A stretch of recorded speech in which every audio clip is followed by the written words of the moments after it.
Assalamualaikum warahmatullahi wabarakatuh. Kami dari kelompok 15 yang terdiri dari saya sendiri Julisa Mustika, rekan-rekan saya ada Hesti Safitri, Amina Elza Anin, dan Al-Bukhari Muslim. Pada video kali ini kami akan membahas presentasi pada part 3 digital marketing yang terdiri dari 3 chapter. Langsung saja kita akan membahas materinya.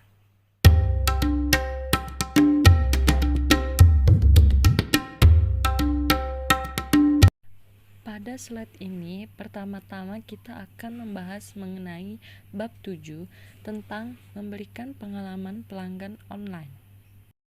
Menciptakan pengalaman digital yang efektif. Situs yang baik harus selalu dimulai dengan pengguna. Pahami siapa pelanggannya, bagaimana mereka menggunakan saluran untuk berbelanja, dan pahami bagaimana pasar bekerja dalam kategori itu. Ini termasuk memahami siapa pesaing Anda dan bagaimana mereka beroperasi secara online. Anda memerlukan penelitian berkelanjutan, umpan balik, dan pengujian kegunaan untuk terus memantau dan mengembangkan pengalaman pelanggan secara online. Pelanggan menginginkan kemudahan dalam melakukan pemesanannya. Mereka menginginkan situs yang cepat diunduh, terstruktur dengan baik, dan mudah dinavigasi. Pada slide ini, kita dapat melihat gambar piramida pengalaman pelanggan online. Slide selanjutnya, kita dapat melihat gambar ringkasan proses pengembangan situs web. Slide selanjutnya, kita dapat melihat di sini gambar 3, di mana pendekatan berulang untuk meningkatkan efektivitas situs. Slide berikutnya mengenai siapa yang harus dilibatkan dalam proyek situs web. Yang pertama di sini ada sponsor situs, pemilik situs, kedua ada manajer proyek, desainer situs, ketiga pengembangan konten dan webmaster, dan yang keempat ada analisis pengalaman digital atau pakar CRO dan stakeholder. Tahap pengembangan perangkat lunak prototipe. Di sini kita ada penemuan atau analisis, ada rancangan, kemudian mengembangkan, dan terakhir melakukan uji dan ulas. Inisiasi proyek situs web. Fase proyek ini harus melibatkan tinjauan terstruktur atas biaya dan manfaat pengembangan situs web atau membuat revisi besar-besaran ke situs web yang ada. Hasil yang berhasil untuk inisiasi akan menjadi keputusan untuk melanjutkan dengan tahap pengembangan situs dengan anggaran yang disepakati dan tanggal penyelesaian target. Untuk memastikannya ada beberapa hal. Yang pertama, adanya komitmen, tujuan jelas, biaya dan manfaat investasi, proyek yang terstruktur, dan implementasi. Pemilihan dan pendaftaran nama domain. Registrasi nama domain merupakan proses pemesanan alamat web unik yang dapat digunakan untuk merujuk ke situs web perusahaan. Ada dalam dua bentuk. Yang pertama, www.namaperusahaan.com atau www.namaperusahaan.co.uk. Kemudian ada strategi URL. Strategi ini merupakan pendekatan yang pasti untuk membentuk URL, termasuk penggunaan kapitalisasi, tanda hubung, dan subdomain untuk berbagai merek dan lokasi. Merupakan implikasi untuk mempromosikan situs web offline melalui URL, promosi atau kesombongan, pengoptimalan mesin pencari, dan kemudahan dalam menemukan. Memilih penyedia hosting merupakan keputusan penting karena kualitas layanan yang diberikan akan berdampak langsung pada kualitas layanan yang diberikan kepada pelanggan perusahaan. Kualitas layanan dari konten pada dasarnya tergantung pada beberapa faktor, yaitu pertama, kinerja situs web, kedua, ketersediaannya, dan yang terakhir, servernya, server khusus atau server bersama perusahaan lain. Persyaratan bisnis. Persyaratan utama untuk kehadiran online yaitu: pertama, persyaratan bisnis dan pengguna. Kedua, persyaratan kegunaan. Ketiga, persyaratan aksesibilitas web. Dan yang keempat, persyaratan kebutuhan informasi. Slide selanjutnya, di sini ada beberapa beberapa hal dalam merancang pengalaman pengguna. Pertama, fase desain. Kedua, evaluasi desain. Ketiga, elemen desain situs. Keempat, pertimbangan dan teknik desain ponsel. Pada slide ini kita dapat melihat tabel mengenai ringkasan keuntungan dan kerugian dari berbagai opsi untuk situs web yang dioptimalkan untuk seluler. Beberapa aspek penting ke situs yang mudah dinavigasi. Pertama, konsistensi. Kedua, kesederhanaan. Ketiga, konteks. Pada slide ini kita dapat melihat tabel karakteristik tahap pemrosesan informasi oleh Hofecker tahun 2000. Slide selanjutnya di sini ada tabel mengenai elemen kualitas layanan. Selanjutnya di sini ada tabel mengenai persyaratan kualitas layanan online. Slide selanjutnya kita akan membahas mengenai bab 8 tentang perencanaan kampanye untuk media digital. Pada slide ini kita dapat melihat tabel tentang karakteristik media digital. Ada 6 langkah. Yang pertama, penetapan tujuan dan pelacakan untuk komunikasi pemasaran interaktif. Langkah kedua, ada wawancara kampanye. Langkah ketiga, segmentasi dan penargetan. Langkah keempat, ada penawaran, pengembangan, pesan, dan materi iklan. Selanjutnya, langkah kelima, ada penganggaran dan memilih campuran media digital. Dan langkah keenam yang terakhir, integrasi ke dalam jadwal atau rencana media secara keseluruhan.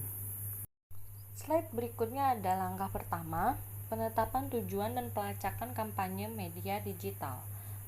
Di sini ada ukuran volume termasuk klik, sesi pengunjung, dan pengunjung unik. Selanjutnya ada ukuran kualitas termasuk tingkat konversi ke tindakan dan tingkat pentalan.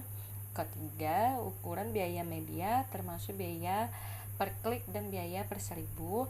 Keempat, ukuran biaya akuisisi termasuk biaya per tindakan atau akuisisi. Selanjutnya, ada pengambilan investasi ROI atau nilai pengukuran. Selanjutnya, ada tindakan branding. Dan yang terakhir, ukuran ROI berbasis nilai seumur hidup. Langkah-langkah mekanisme respon online. Pertama, beranda. Kedua, microsite atau halaman pendaratan. Ketiga, pribadi, ada obrolan atau panggilan balik. Keempat, offline, melalui telepon, pos, atau toko. Kedua, wawasan kampanye. Proses penemuan klien merupakan inisiatif untuk mempelajari apa yang dibutuhkan klien atau merek dari suatu kampanye. Inisiatif strategi mereka yang harus diselaraskan dengan tujuan dan hasil pemasaran mereka.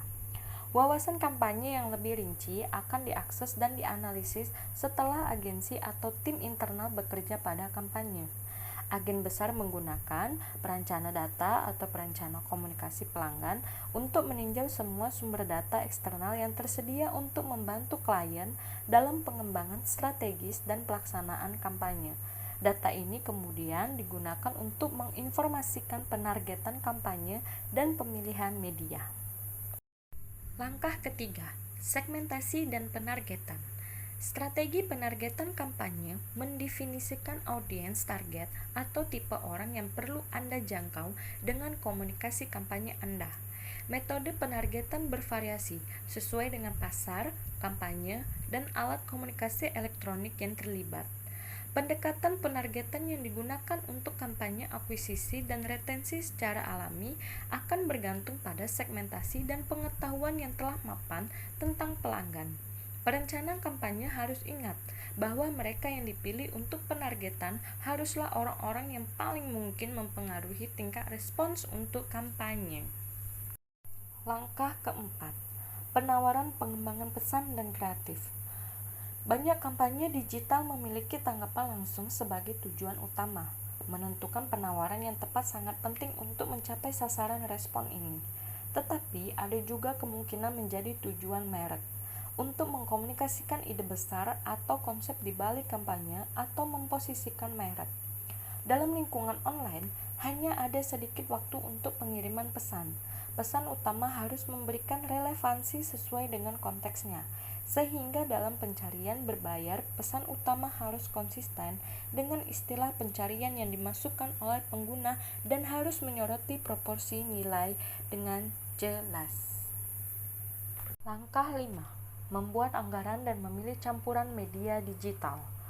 Pendekatan tradisional untuk menetapkan anggaran komunikasi secara keseluruhan. Pertama, metode yang terjangkau. Kedua, metode presentasi penjualan. Ketiga, metode paritas kompetitif. Keempat, metode objektif dan tugas.